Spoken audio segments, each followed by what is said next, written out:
Uy, dumating na finally order natin. This is the DJI OSMO Action 6. Pahabain kanyang box this time around. And grabe no, dinala ko to sa Japan for the whole 10-day trip ko. And I was able to record a lot of good moments for the family, for memories no. And it's really giving me some good quality video.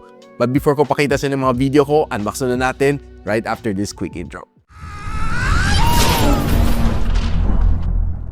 So, pahaba ang kanyang box, kita natin. So, bubuksan muna natin.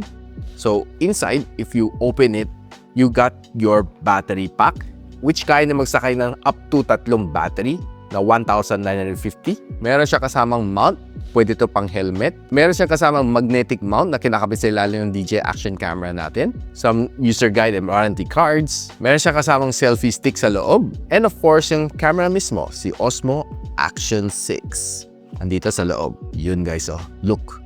Really nice. So medyo nag-revamp konti ka na design over sa Action 5 and 5 Pro. And this time around, removable na to. Pwede mo palitan ka ng lens. And some of the features na highlight niya is meron siyang all new na 1.1 inch na square sensor. Meron din siyang variable aperture na f2.0 up to f4.0. Cold resistant siya and 4 hours na battery life. Pwede rin siya mang Osmo Audio direct microphone connection. Meron siyang 50 gig na built-in storage. This I like. And 20 meters ang kanyang waterproof pag nilublog mo siya sa loob ng swimming pool. So right now, pakita ko sa inyo ang mga functions na pwede magawin dito sa kanya. Tingnan muna natin yung kanyang device. Kita natin, we have here the power button. And pag in-open mo dito, you'll see your charging port na type C. And pag sara mo and you open up the other side, you have your battery and of course your SD card slot. Now, pag hila mo, it's a 1,950 mAh na battery. So, okay yan, solve na solve. So, sa taas, we have your shutter button / record button. Sa ilalim, pwede mong lagyan ito ng magnet no, para natin, pang mount sa mga tripod, selfie stick. Ito may filter siya. So, you can change this one din. Pwede ka upalit ng mga filter lenses if you like. No. So, ganito yung tsura niya. If you remove the cap, the lens. Yan. So, ganito yung tsura niya basically. So, put it back. Now, let's power it up. So, there's a lot of modes na pwede mong gawin dito, no? One thing that I like dito is very versatile siya. You can record either nakatayo, nakahiga, depends sa gusto mo. So, by default, nakahiga siya, no? So, you can change landscape, portrait, depends sa gusto mo. You have a lot of resolution dito na pwede pagpilian. Normally, it's 16:9. Yun is isa sa pinaka-common. Pwede ka mag 4:3. Pwede ka rin maglaro ng mga 2.7K, 1080p. Pero pinaka-best sa pwede mo capture up to 120 FPS. Yeah. So, perfect to for doing slow-mos. So, drag it down. Pero normally, I shoot on 60 FPS. If you slide the menu over, pwede ka mag-photo, video, super night mode, pwede mag-portrait, pwede mag-subject tracking, pwede ka rin mag-slow motion, you can time-lapse din. Now, if you pull it down, you see all of the other settings. Pwede ka mag-lock, pwede ka mag-voice command. So, pwede ka mag-voice control if you like. You can use your gesture. Kung mag-isa ka lang mag-shoot, you can check these settings. Pwede ka mag-connect ng wireless mic ng DJI, wireless earbuds, calibrate yung brightness niya, always on display niya, USB mode, mag-connect mo sa PC. You can also check yung storage mo, no? So for me, is pretty solid. You have internal storage of 50 gig and you can add an SD card. Every time na nag-run out ako ng SD card, no? So tinanggal ko lang siya kasi yung transfer ng file. I can continue to record. Malaki yan, 50 gig. Plays a big role, no? Pero I recommend you buy at least 256 gig of storage para dito. Now, you can use yung kanyang Pro mode if you're shooting gusto mo medyo mas flexible. Depende sa mga user, no? Not everybody uses that. I can also zoom if you like. Okay, up to 2 times zoom. Double tap to zoom. Now, another thing na gustong-gusto ko dito is kaya yung biglang emergency gusto mo mag-shoot, no? Na mabilisan. Isang press mo lang dito. Shoot pa siya. Kahit naka-off yung device.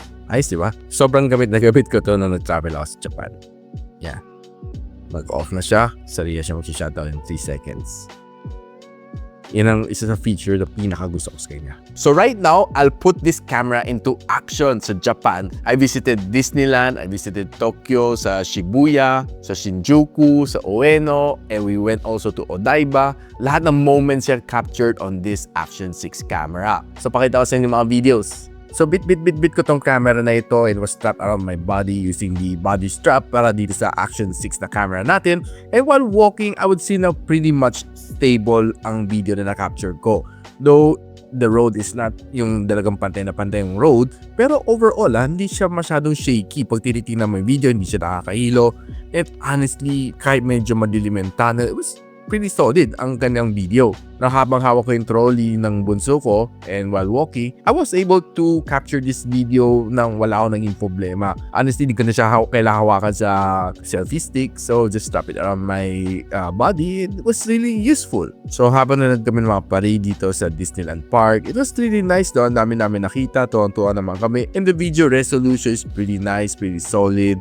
And it was really a memory, no? Something like this one captured on this camera is pretty nice. You can always go back and watch all of these videos play on your big screen, lalo sa mga TV. And one thing na nagustuhan ko din dito sa kanya, kahit umuulan, I don't really mind. Kasi alam naman natin, itong action camera ng DJI is pwede mo ibabad sa tubig, pwede mo pang underwater photography, and yeah, it has its IP rating. And one thing na magugustuhan mo rin dito sa kanya, paggabi, ang ganda rin ng kanyang video quality. Just look at this one. One thing that I also like dito sa kanyang camera is yung kanyang pagka-capture sa blue sky. Kita niyo ang linaw, kita mo yung clouds, kita mo yung blue sky, and I love yung kanyang color science dito sa DJI Action 6. Habang nasa bus kami papunta sa Mount Naeba, medyo shaky yung road pero very stable lang naman.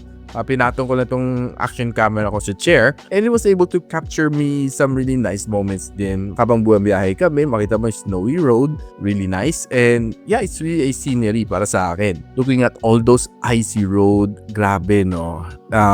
It's really experience for me and the full family kasi it's our first time makita ng snow dito sa Japan, and it's really a good experience for the full family, lalo para sa mga kids. Eto na, nakarating na rin kami finally sa snow, and while walking, grabe no, the snow experience is really nice. First time din namin nahawakan ng snow, and I was able to capture all of these moments using this camera, and it's really nice to preserve and go back. Watching all of these fun moments together with the whole family, it's really nice. Now, nung gabi, lumabas din ulit ako, take some night video using the camera, and honestly, not bad din ang quality na na-capture ko dito sa kanyang camera. Just look at the quality while I was panning around.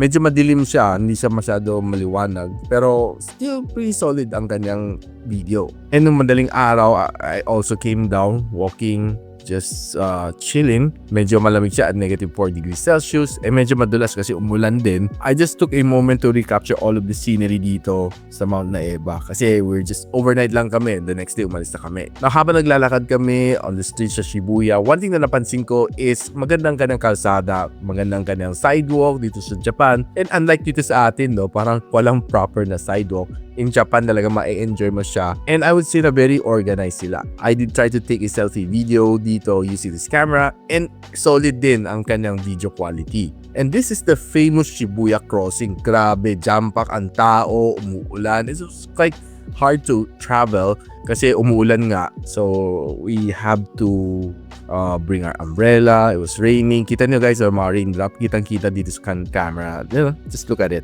And we took a quick shelter then, going inside the mall, checking some of these stuffed toys, this si Sonic, and nakita rin namin si Godzilla dito sa Shibuya. Grabe. And we also visited the Pokemon Center here sa loob, no? So pagpasok mo, you see a lahat ng Pokemon, si mga rares, dahil hindi mo makita mga stuffed toy, lahat nandito. Grabe. This is a perfect place for all of the collectors of Pokemon, no? Talagang lahat nandito. Pero grabe rin ang kanyang pila kung magbabayad ka na. May jump shop din siya dito na for all of your anime needs. And nung gabi, no, one thing that I like dito sa kanyang camera, yung kanyang purple lights. Ang ganda ng pagka-capture din. So again, nandito ulit kami sa Shibuya Crossing. Talagang jam-pack ang tao, no? Maganda rin itong kanyang camera if you're trying to capture somebody running. Actually, maganda rin itong kanyang camera if you're putting it on the floor, taking a video of yourself. Maganda rin siya, just like this. So kung may makita ka mga shrine, just remember to pay respect dito sa Japan. Ang daming mga good places din dito sa Shinjuku. We were walking. Ang daming mga scenery dito pwede capture. And itong ramen shop na ito is probably one of the best na try namin dito sa buong stay namin sa Japan. We love it. How can we forget na pumasok sa one of the largest na mega donkey?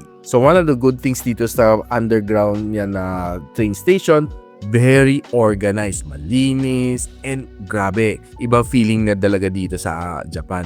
Mapapasana all ka na lang. Ito naman ang express train papunta sa Harry Potter. So, ang ganda rin dito sa mga train station yan, no? Very organized, malinis. And mga resident nila dito sa Japan talagang they follow rules. And hindi sila tulad dito sa atin, no? Talagang may pagsiksikan sa'yo. It was really a good experience taking the train. And ito na, nakarating na kami sa Harry Potter. Grabe, no? Just look at this scenery. Ang ganda. Lala, one of my favorite is to check out yung mga trees na walang dahon. Feels really parang winter yung datingan. And another good shot na nakuha ko dito is itong mga lighted na wall dito sa Harry Potter. Ang ganda ng kanyang render. And while walking, medyo madilim lang dito sa loob, no? So was able to capture a lot of moments din dito sa kanya. How Harry Potter was produce, yung mga behind the scenes, ang dami mo matutunan dito daw. Perfect to para sa mga Potterheads. And it's really a good experience for me and the kids dito sa Harry Potter. And of course, how can we forget to visit one of the biggest na Uniqlo here in Japan. Ito yung mga mini na shrine. So, naglalakad kami papunta sa Ueno Park.